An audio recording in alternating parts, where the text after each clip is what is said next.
शिमूल Rajput ji Canada से। राधे राधे महाराज जी। महाराज जी, क्या सांसारिक जीवन में सफलता और आध्यात्मिक उन्नति साथ साथ चल सकती है? चल सकती है, बहुत जोर की चल सकती है अगर हम विवेक के द्वारा चले तो। अधर्माचरण करने वाला आध्यात्मिक हो ही नहीं सकता, और अधर्माचरण करने वाला अगर उन्नति को प्राप्त हो रहा है तो पूर्व पुण्य से हो रहा है। पूर्व का जो पुण्य है वो उसे उन्नति को दिखा रहा है, वो बहुत बुरी तरह नष्ट होगा। पहले हमें कवच पहनना पड़ेगा कि अधर्माचरण हमारे अंदर ना आने पावे। अब क्या क्या अधर्माचरण है, जब हम रोज सत्संग सुनेंगे तो हमें पता चलने लगेगा। और वैसे तो आपको बताएं, सबके हृदय में भगवान बैठे हैं और वो बता देते हैं ये गलत है। क्यों? आपको अनुभव हुआ कभी कि जो ही हम कुछ करना चाहते हैं वो गलत होता है तो वो भय देते हैं और कहते हैं ये गलत है, मत करो, लेकिन हम इसमें सुख मिलेगा, इतनी जोर की भावना हो जाती है कि हम भगवान की आज्ञा का उल्लंघन करके और वो पाप कर्म कर बैठते हैं। अगर हम पाप कर्म करेंगे तो अध्यात्म में चल ही नहीं पाएंगे। तो इसीलिए प्रायः संसारिक आदमी अध्यात्म को स्वीकार नहीं करता, क्योंकि वो पाप कर्म करता है। पापवंत कर सहज स्वभाव, भजन मोर ते भाव न काऊ, जो पे दुष्ट हृदय सोई होई, मोरे सन्मुख आव की सोई। वो पापाचरण के कारण अध्यात्म को स्वीकार नहीं करता।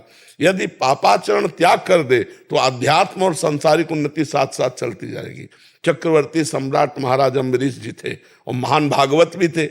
जनक जी परम ज्ञानी हैं और राजा भी हैं, तो साथ साथ दोनों बातें चल सकती हैं यदि गंदे आचरणों का त्याग कर दिया जाए तो। पर है कठिन, क्योंकि गंदा आचरण हम छोड़ नहीं पाते।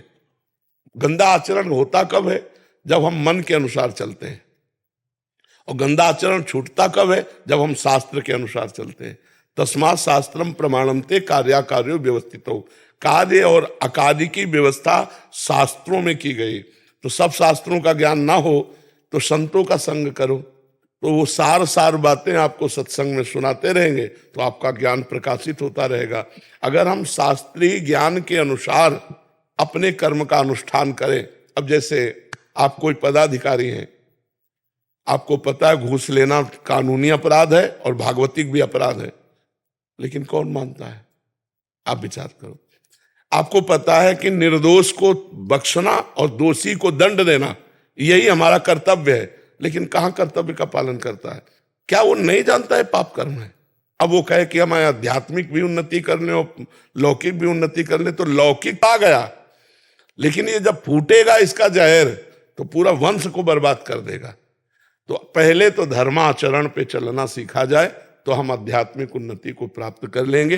पहले हम अपना चरित्र पवित्र करें, हमारे आचरण पवित्र हो, हमारा जीवन पवित्र हो, हम जिस कर्तव्य में हैं उसको धर्म पूर्वक करें। सबका कोई ना कोई कार्य है, ऐसा कोई संसार में नहीं जिसका कोई कार्य ना हो। कोई किसी का बेटा है, कोई किसी का पिता है, कोई किसी का पत्नी है, कोई किसी का पति है, कोई किसी का कुछ ना कुछ कर्तव्य है।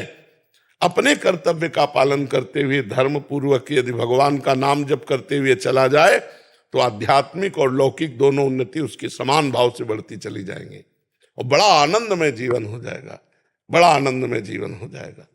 पर ये तभी होगी जब पापाचरण का त्याग करके भगवान का भजन करते हुए अपने कर्तव्य का पालन करो।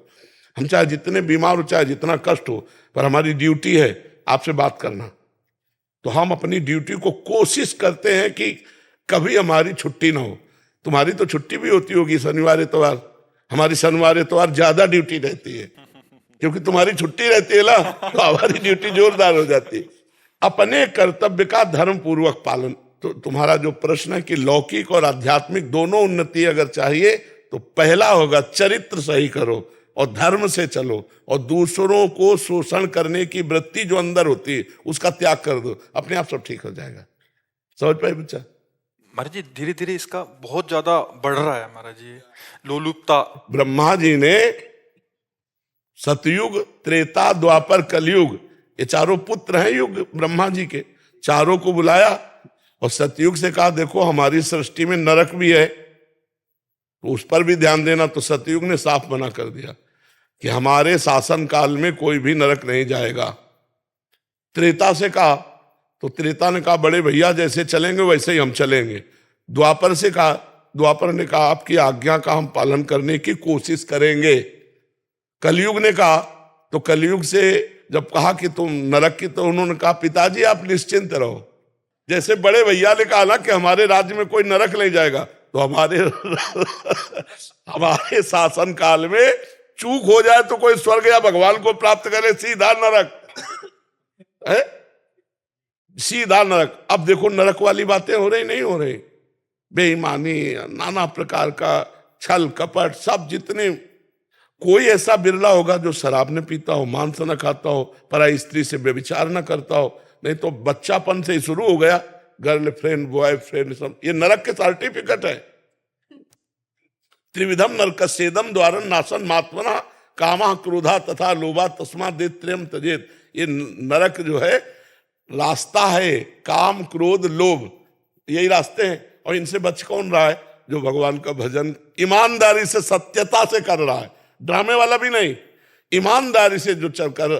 तो इसीलिए कलयुग का प्रभाव है, मुश्किल से कोई स्वर्ग या ब्रह्म पद जाए, लेकिन तो सीधे नरक का सर्टिफिकेट है। आप तो कलयुग को टक्कर दे रहे हैं फिर सब। हाँ, भगवान के बल से, हमारी सामर्थ्य नहीं है, ये भगवान के नाम के बल से, भगवान की महिमा के बल से कुछ घसीट रहे हम भी, कि हमारी झोली में आवे तो ठाकुर जी तक भेजे, न नरक न स्वर्ग, सीधे भगवान, सीधे निकुंज, सीधे राधा रानी के चरणों में। सही पूछो तो भगवान किसको चाहिए? ये कोई बिरला चाहता है कि शरीर छूटे, इससे पहले मैं भगवान को प्राप्त हो जाऊं। इस आवागमन से मैं ऊब गया हूं, संसार के झूठे नकली प्यार से ऊब गया हूं।